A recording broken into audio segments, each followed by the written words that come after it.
Paano gamitin si Lalamove apps? So, sa mga wala pa pong apps ng Lalamove, download nyo na lang po siya sa inyong mga app store. And then, gawa po kayo ng account nyo, magsa-sign up po kayo, madali lang po siyang gawin. So, open po natin siya. So, ayan siya. Pag na-download nyo na siya, ganyan po ang itsura. Magse-select location po kayo. So, syempre, nasa Manila tayo. Click po natin yung Manila.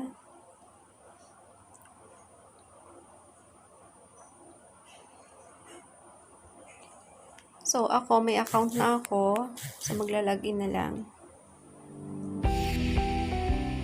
Enter nyo yung email nyo.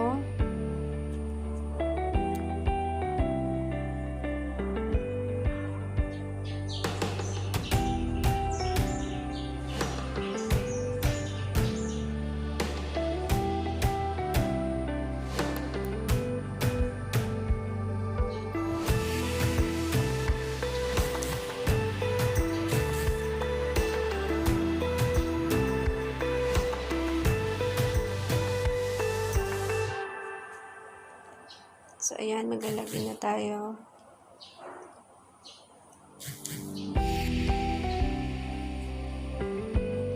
So, ayan guys. Ayan po ang nakapaloob sa Lalamove. So, may mga choices po yan dyan kung alin po yung gagamitin natin. A motorcycle, MPV, light truck. So, dito muna tayo sa motorcycle. Yan po yung kadalasang ginagamit natin sa pagdi-deliver ng foods or any item. Nakakasya lang po sa motorcycle, yung mga small item lang po. Yung MPV naman po, ito yung may kabigatan na or may kalakihan na siya. Yung kaya po dito ay 300 to 600 kg. Yung light truck naman po natin, ito yung kadalasang ginagamit sa paglilipat bahay. Ito yung mga paghahakot ng mga gamit. May mga kalakihang gamit na siya. So, ang kaya dito ay 1K to 2K kilogram. So, ito po yung nakikita nyo po dyan, yung pick-up location and drop-off location. So, punta tayo sa pick-up location. Tatry pa natin. So, search lang po dyan. Sa search address, tatype natin dyan yung pick-up location. So, for example, yung pick-up location niya is 35A Guam Street, Pasay. So, pag ganyan po ang lumabas, location not found, pwede nyo po ilagay na lang yung landmark ng lugar or mismong city na lang ilalagay nyo. For example, Pasay na lang siya. Pasay na lang yung hanapin natin. Kung wala yung mismong exact location. So, andito na po yung delivery info, optional. Dito po natin ilalagay yung exact location. So, may room, floor, building, contact name, contact phone. Ilalagay na po natin yung complete address. 35A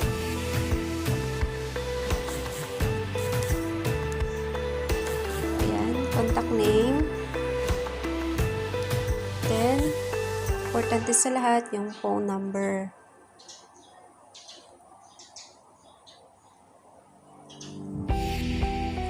So dito guys, sa delivery info, kailangan po is tama lahat ng information na ibibigay nyo para once na ma-accept na yung booking nyo ni Lalamove, ikukontakin niyo po kayo kung legit po ba na andyan po ba kayo sa pick-up address. Kasi madami na po ngayong scam. Nowadays, madami na po tayo nababalta ang scam. Nai-scam po yung mga Grab drivers natin, mga Lalamove drivers natin. Ewan ko ba, may mga taong walang magawa sa buhay, gagaling mang trip. Naghahanap buhay lang naman yung mga drivers natin, mga walang awa ba. So, balik tayo. Isi-set pick-up location na natin siya. Click lang natin siya. So, ayan na. Yung drop-off location naman, kung saan siya i-drop off, si-search lang din natin yon. So, for example, sa Quezon siya dadalhin. So, ayan. Click natin yung Quezon City. Dito naman, ulitin lang natin yung exact location niya. Sample.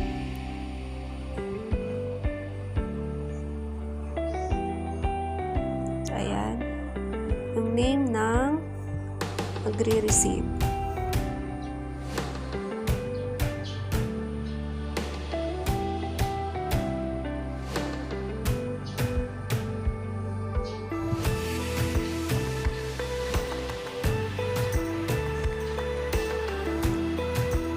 So, okay na siya. Isi-set drop-off location na natin siya. So, ayun guys. From Pasay, yung pick-up location is Pasay. Tapos, yung drop-off location is Quezon City. So, yung total delivery niya, ay naka-light truck pala siya. I-motorcycle lang natin siya. So, yung total delivery niya guys is 236. Yung fee na babayaran natin kay Lalamove. So, dito sa baba, may nakikita po tayong additional services. I-check natin yung box sa gilid. Let's try po yung insulated box. How much fee? So, wala po siyang additional fee. Yung cash handling, try natin. May nakikita po kayo dyan sa cash handling.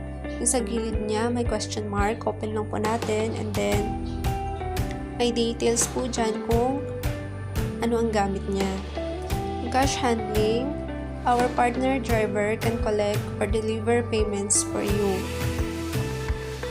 So, yung cash handling daw guys, ito yung cash assistance only.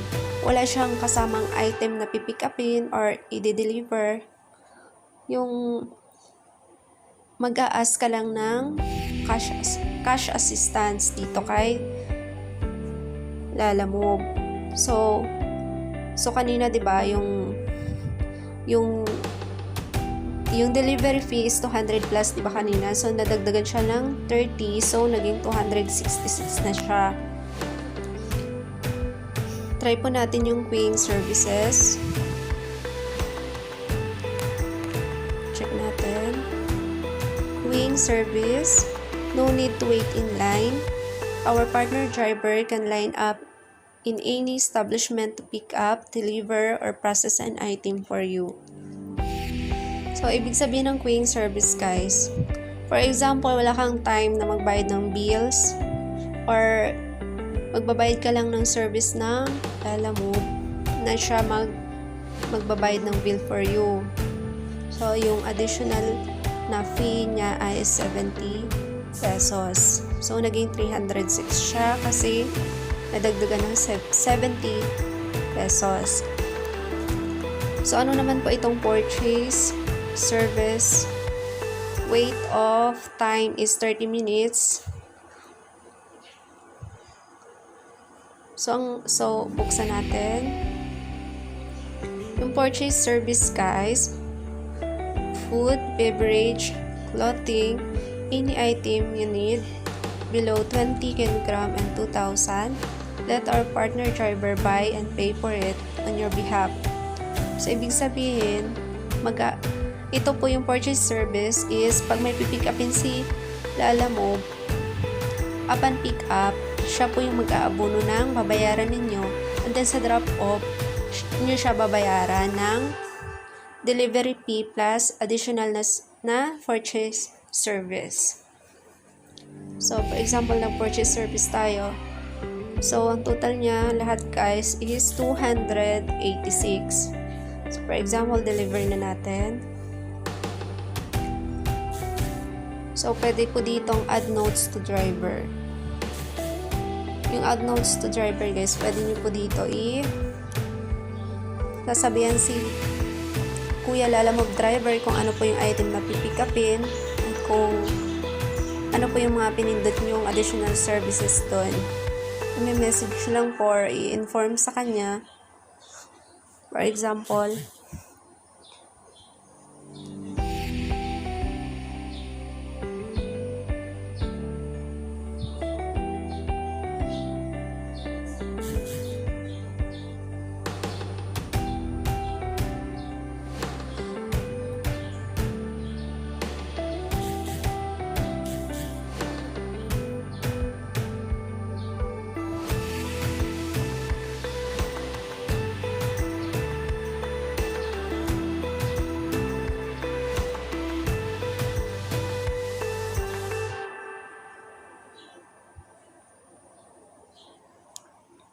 and then update nyo guys.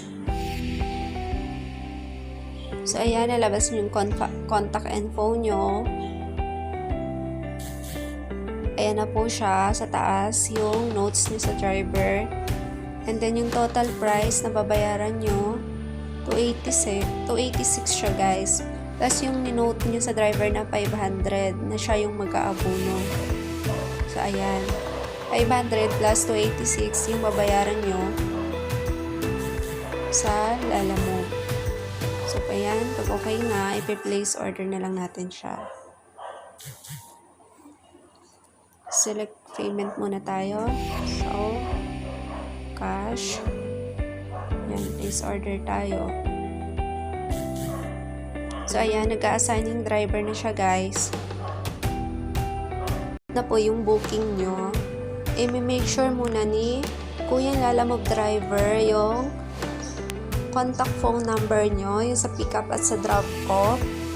I-kontakin nyo muna yon kung legit ba na nagpabook ba talaga kayo or may alam kayo dito sa booking na ito. So, ayan. So, may nakikita po tayong tatlong guhit dito sa taas ng motorcycle. Open lang po natin siya. So, ayan. Dyan makikita yung account nyo, yung place order, orders, manage drivers, wallet, Lalamove news, and settings. Sa orders guys, dito yung history ng mga na-complete nyo ng orders. So ayan, ang dami ko ng since then, ito talaga yung ginagamit kong delivery, yung Lalamove, kasi napaka-reliable niya guys, at saka ang dali niyang gamitin. Sa Grab kasi parang nahihirapan ako doon. So, mas better po yung Lalamove para sa akin. So, dito naman sa managed drivers. So, ayan. Kapag nagustuhan niyo po yung driver na yon or mabait siya, or palakaibigan, or maganda yung ano niya sa inyo. So, pwede nyo siyang, for example, ito.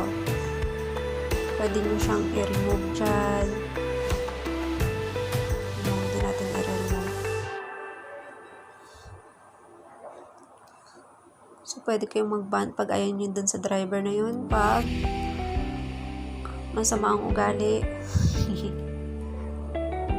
So, ayan, may mga motorcycle sa gilid. Yan yung mga nilagyan ko ng favorite star. So, ayan guys. So, ayan lang po. Yan lang po yung kagandahan ng Lalamove natin. So, that's all. Thank you.